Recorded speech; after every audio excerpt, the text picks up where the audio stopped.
एक बड़ी अच्छी खबर उन लोगों के लिए जो मजबूरन कुछ लोन किसी से ले लेते थे और ख़ास तौर पे सूदखोर माफिया से, तो उन्हें उस लोन की वापसी के साथ साथ इंटरेस्ट भी पे करना पड़ता था और इंटरेस्ट पे करते करते उनकी अपनी असल प्रॉपर्टीज भी बिक जाया करती थी, क्योंकि इंटरेस्ट हर माह पे करना होता था प्रिंसिपल अमाउंट से। प्रिंसिपल अमाउंट ये कि जो असल कर्ज लिया गया है।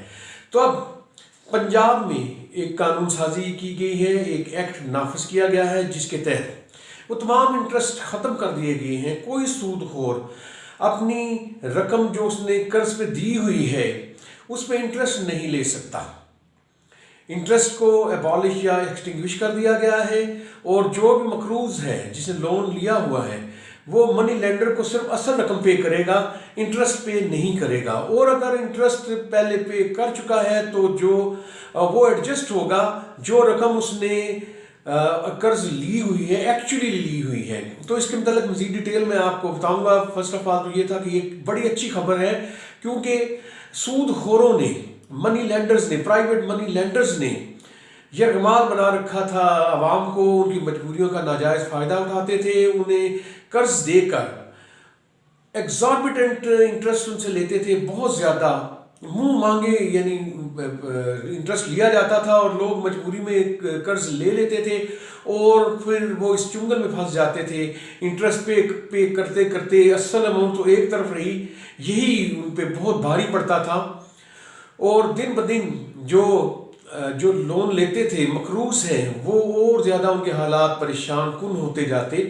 तो अब गवर्नमेंट ने बड़ा सख्त एक्ट नाफिज किया है, कानून नाफिज किया है कि कोई बंदा इस तरह मनी लेंडिंग नहीं कर सकेगा, प्राइवेटली कोई बंदा मनी लेंडिंग नहीं कर सकेगा और अगर मनी लेंड करता है यानी कर्ज देता है तो उस पर इंटरेस्ट नहीं ले सकता।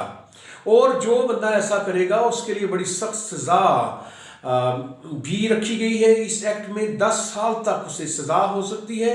जो कि इंटरेस्ट लेता है, जो कि सूदखोर माफिया है, उसे 10 साल तक सजा हो सकती है और 3 साल से कम सजा नहीं होगी, 3 साल से 10 साल तक सजा और 10 लाख जुर्माना भी, फाइन भी होगा।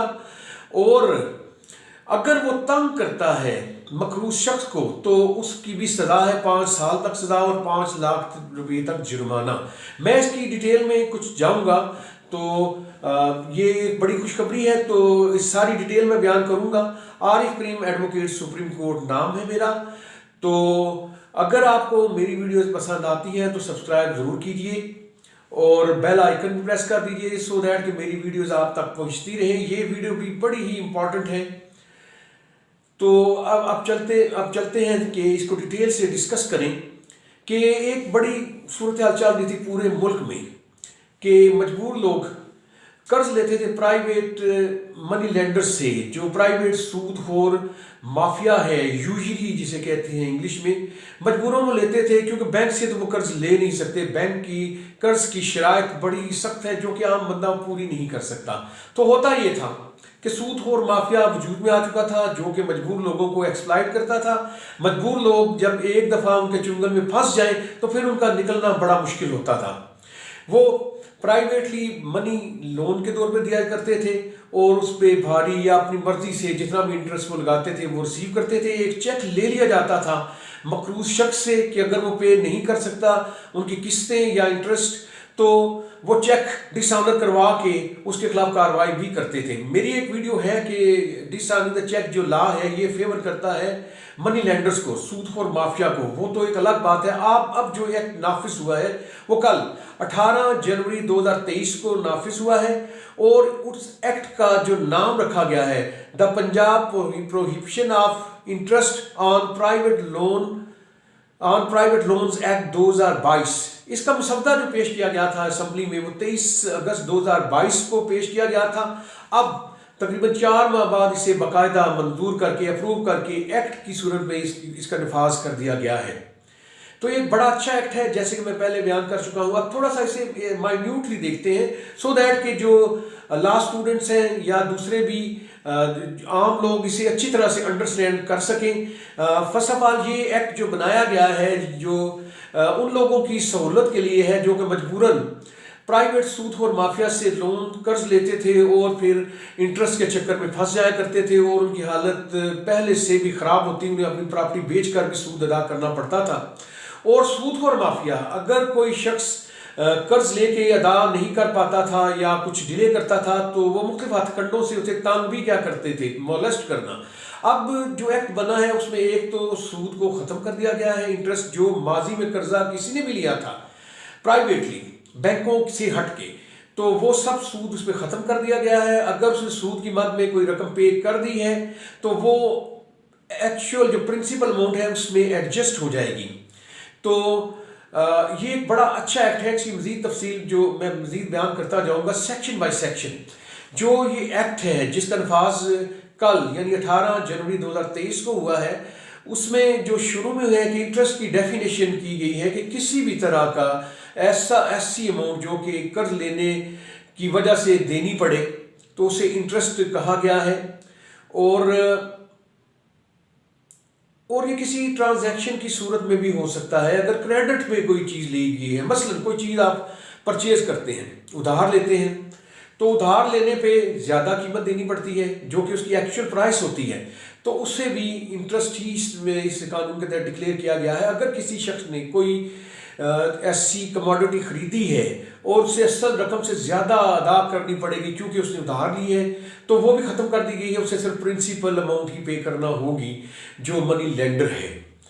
तो इसके सूरत ये होगी कि मनी लेंडर के खिलाफ जो सूद और माफिया है उसे यही कहा जाएगा मकरूज शख्स की तरफ से कि मैंने सिर्फ प्रिंसिपल अमाउंट पे करनी है और इंटरेस्ट क्योंकि एक्सटिंग्विश हो चुका है, ख़त्म कर दिया गया है, तो वो मैंने पे नहीं करनी। अगर मैंने इंटरेस्ट ज़्यादा दे दिया है तो वो मुझे वापस किया जाए। अगर वो नहीं मानता तो फ़ौरन FIR उसके खिलाफ दर्ज हो सकती है, क्योंकि ये अफेंस जो है ये कागनिजेबल है, फौरी तौर पे FIR करवाई जा सकती है। अगर पुलिस FIR ना करे तो जो जस्टिस ऑफ पीस यहाँ सेशन जज जो कोर्ट है वहाँ दरख्वास्त अगर दी जाएगी इन दिस कंटेक्स्ट FIR दर्ज करने के लिए, जो कि पुलिस ने इनकार कर दिया था, तो 3 दिन के अंदर फैसला करेगा जस्टिस ऑफ पीस के केस इंदराज किया जाए। तो ये नॉन कंपाउंडेबल है और नॉन बेलेबल भी। एक दफ़ा अगर FIR होगी तो मुलजम को अरेस्ट किया जाएगा, अगर तो ये नॉन बेलेबल ऑफेंस है, उसे बाकायदा बेल करवानी पड़ेगी। तो ये तो इसकी चीदा बातें होगी। मजीद इसको थोड़ा सा और एलेबरेट करते हैं कि अगर कोर्ट, कॉम्पिटेंट कोर्ट जो कि जुडिशियल मैजिस्ट्रेट और सिविल कोर्ट हो सकती है इस तरह के ट्रांजैक्शन के लिए, तो वो कोई फैसला करती है जो कि मकरूज है, उसे अगर उस पर एतराज़ है तो वो अपील कर सकता है या मनी लेंडर भी अपील कर सकता है विद इन 30 डेज। ये बड़ा इंपॉर्टेंट सेक्शन है अपील का, जो कि सेक्शन 12 है इस एक्ट का, जिसमें अपील के मतलब सारी डिटेल बयान की गई है कि विद इन 30 डेज किसी तरह का डिसीजन अगर सिविल कोर्ट जुडिशियल मैजिस्ट्रेट करे तो उसे चैलेंज भी किया जा सकता है। वो ऑब्वियसली सेशन कोर्ट में उसे चैलेंज किया जाएगा। उसी तरह ये मेथड या तरीका का इख्तियार किया जाएगा कि उसके बाद हाई कोर्ट में भी अपील हो सकती है, फिर लीव टू अपील के लिए सुप्रीम कोर्ट तक भी जाया जा सकता है। ये तो एक डिफरेंट बात होगी। तो ये एक बड़ा अच्छा एक्ट है जो कि गवर्नमेंट की तरफ से नाफज किया गया है। इसे बहुत पहले हो जाना चाहिए था, बड़े लोग लुट चुके हैं इसी प्रोसेस में। और इसके साथ साथ गवर्नमेंट को ये भी करना चाहिए कि जो गवर्नमेंट के बैंक्स हैं, दूसरे बैंक्स हैं जो कि इंस्टीट्यूशंस हैं, जो कि लीगल इंस्टीट्यूशंस हैं फॉर दिस पर्पज़, वहाँ पे लोन की कंडीशंस शराइत को नरम भी किया जाए। क्योंकि अब अगर लोग लोन नहीं लेंगे, लोन तो उन्होंने लेना है, तो लोन को दूसरा बंदा प्राइवेट वैसे नहीं देगा कि उसे इंटरेस्ट नहीं मिलेगा। वो तो इंटरेस्ट में ये सारा लोन देता है, तो फिर उसे लेना पड़ेगा। तो ये चीज़ें वो जो लोन लेगा जो मकरूज होता जाएगा वो अगरचे बाद में कोर्ट में भी आ सकता है, लेकिन ये इस एक्ट का बेहतरीन नफाज या फ़ायदा लोगों को तब होगा जब दूसरे लोन्स भी सॉफ्ट कर दिए जाएं कि लोग बैंकों से लोन ले लिया करें। तो इसमें जो चीज़ें अब ये एक तो मैंने बता दिया कि ये एक्ट है क्या, कैसे एप्लीकेबल है, और एक और चीज़, जब कोर्ट में मामला जाएगा तो यही डिसीजन होगा कि प्रिंसिपल अमाउंट ही ले सकता है सूदखोर जिसने मनी लेंड की हुई है। अगर इंटरेस्ट की सूरत में वो ज़्यादा ले चुका है तो उसे एडजस्ट करनी पड़ेगी रकम। प्रिंसिपल लोन में ऐसे ही समझा जाएगा जैसे प्रिंसिपल लोन असल रकम जो कर्ज की ली गई है वो जैसे अदाशुदा हो गई है उस इंटरेस्ट की इंस्टॉलमेंट के ज़रिए। और अगर जो बाकी रह जाता है जो असल लोन है, कर्जा है, तो उसे वही पे करना है।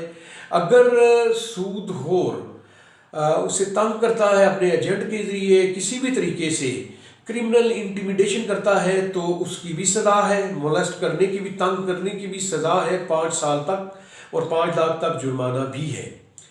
तो उम्मीद है कि मेरी वीडियो आपको पसंद आई होगी।